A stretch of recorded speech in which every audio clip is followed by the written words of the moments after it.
girls, this week we've been talking about questioning, and we've been saying how important it is when we grab a book off the shelf. It's good to look at the cover. And sometimes as you look at it, before you even read the book, ask yourself what kind of questions you have about what you're about to read. All right?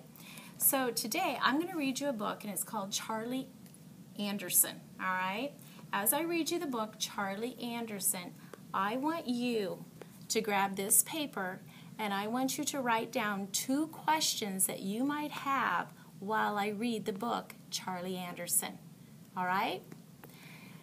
Here we go. Are you ready? Let's begin. Charlie Anderson. You know, as I look at the cover of this book, I might have a question. That's a cat. I wonder what the cat's doing. I wonder where the cat is at. And I wonder what the cat is thinking. All right? Here we go.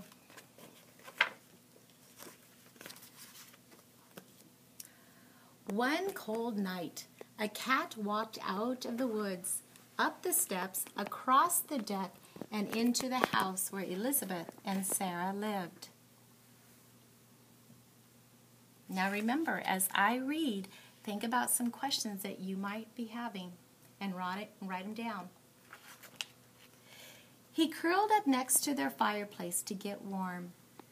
He watched the 6 o'clock news on TV. He tasted their dinner. He tried out their beds.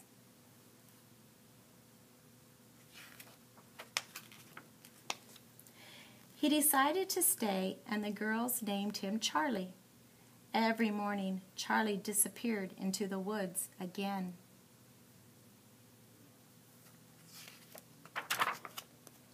At night, when he came home, Elizabeth brushed him clean, fed him dinner, and made a space for him at the foot of her bed.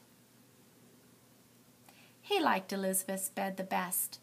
Sometimes she would wake up in the middle of the night and hear him purring in the dark.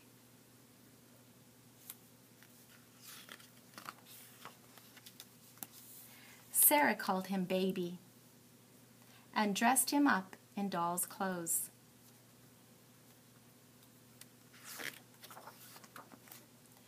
When it snowed, Elizabeth and Sarah's mother heated Charlie's milk before he left for the woods. He grew fatter, and every day he purred louder and louder.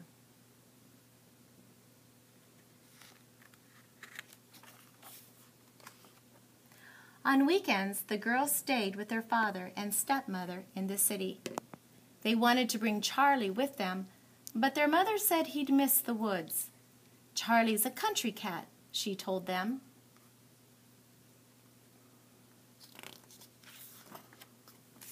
One stormy night, Charlie didn't come home. Elizabeth and Sarah stayed out on the deck and called his name. But no Charlie. Where was he? Why wouldn't he come out of the woods? Was he all right? All night long, Elizabeth listened to the rain beating on the roof and the wind rattling the windows. Was he cold? Was he hurt? Where was Charlie? Boys and girls, if you have a question and if you're wondering, don't forget to write it on your paper. In the morning, Elizabeth and Sarah looked for him. They asked the lady down the road if she'd seen their cat. She said no, and offered them cookies. But they were too worried to eat anything, even her chocolate chip cookies. They went to the new house on the other side of the woods. "Have you seen our cat?" they asked. "His name is Charlie. He's very fat and has gray striped fur."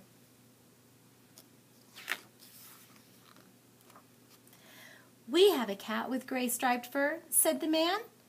"But his name's not Charlie. It's Anderson.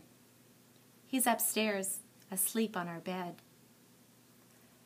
They heard a meow, and down the stairs came a very fat cat with gray striped fur. "Charlie!" Sarah and Elizabeth cried.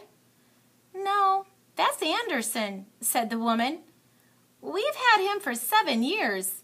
Right, Anderson?" He looked at her and began to purr.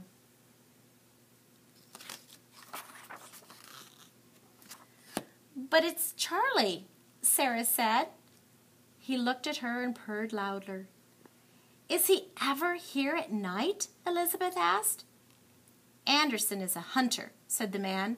"He prowls the woods at night." "Charlie sleeps in my bed at night," Elizabeth said. "He leaves for the woods after breakfast." "Anderson comes home at breakfast time," said the woman. "He leaves right after dinner." They all looked at the cat. He sat at their feet, very happy and very fat. They call him Charlie Anderson now.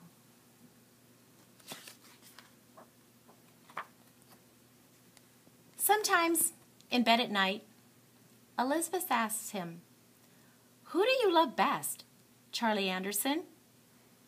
And she can hear him purring in the dark.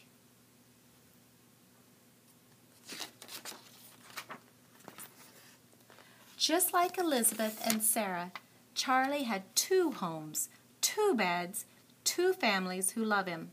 He's a lucky cat.